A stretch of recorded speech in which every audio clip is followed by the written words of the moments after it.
Stage, who's standing by with Mithy. Thanks, guys. I'm here with Mithy after that 2-0 victory in the first couple of games here. And first off, Mithy, first game crushing, second game a little bit dicey from here to there. So can you talk me through what happened in that series from your perspective? So the first game, they just got outpicked.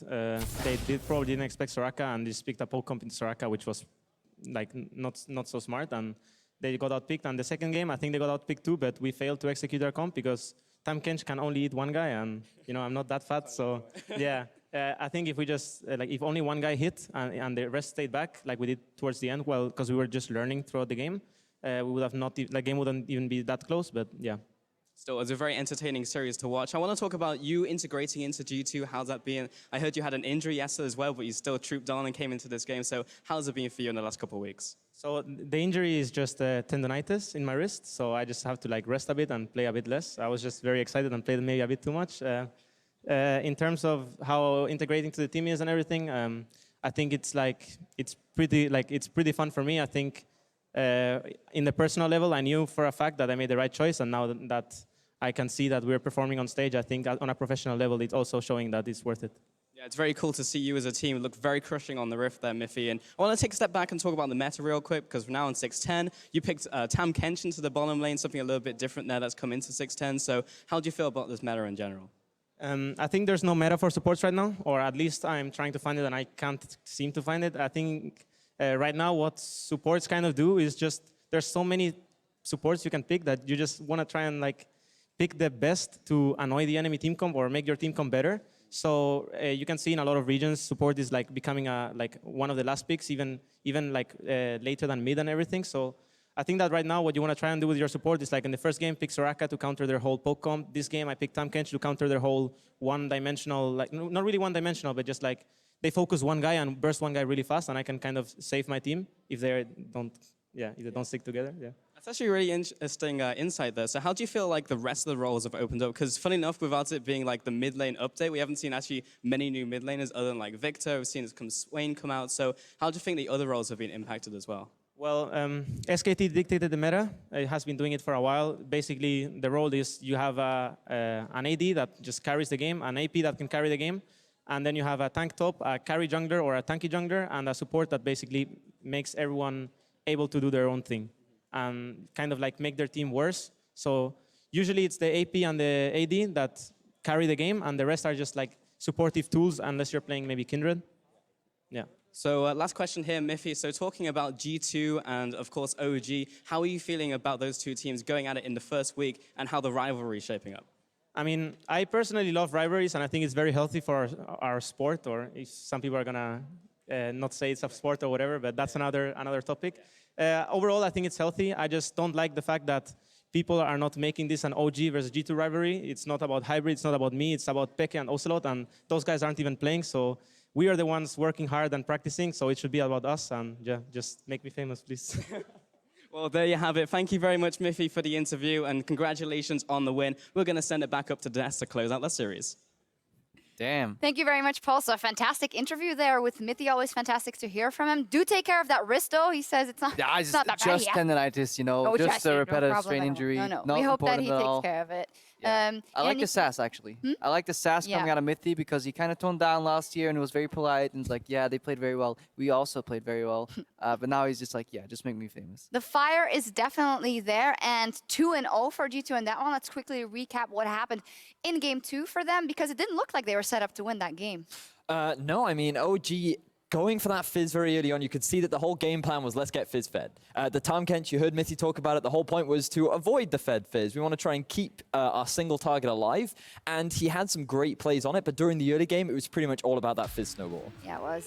Yeah, it started off with a really good gank here from Amazing. I like the early flash into an extra application of the red buff, and then he cornered him for the cocoon here. Then Soaz obviously went off.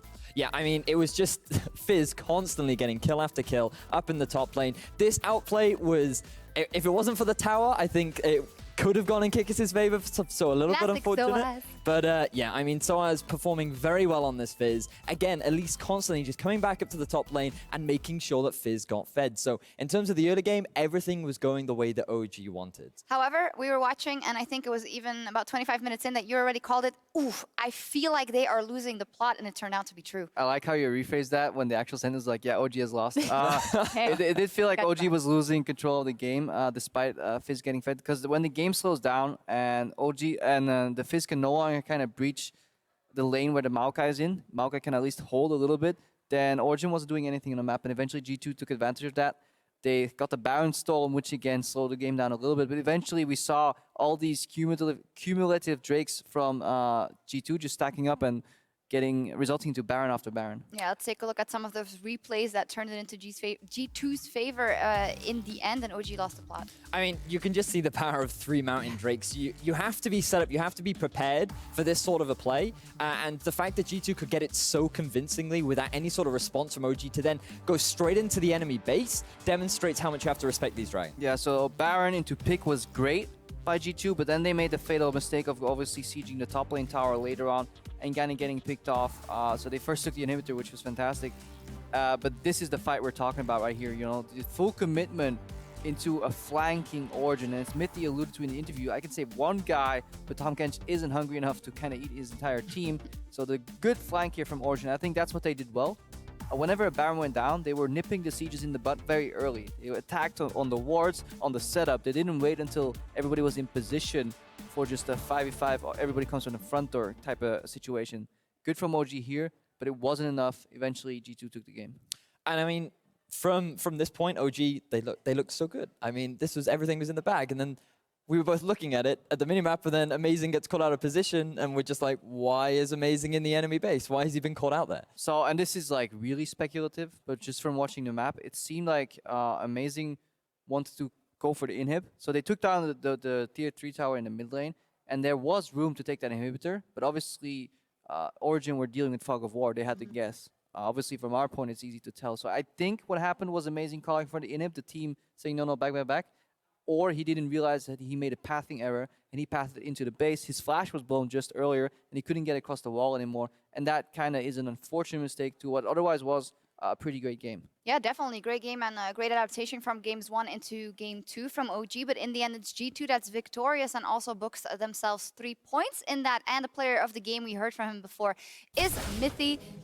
We knew that the bottom lane was going to be intact and was going to be strong, but it definitely seems like he has his head in the right place, also reading the meta, although he says there is no meta for supports right now, and having his influence on the G2 lineup. Well, this is a great start for him to becoming famous. I mean, already getting on the player of the game board is a great way to start the season. I'd say he's pretty known already.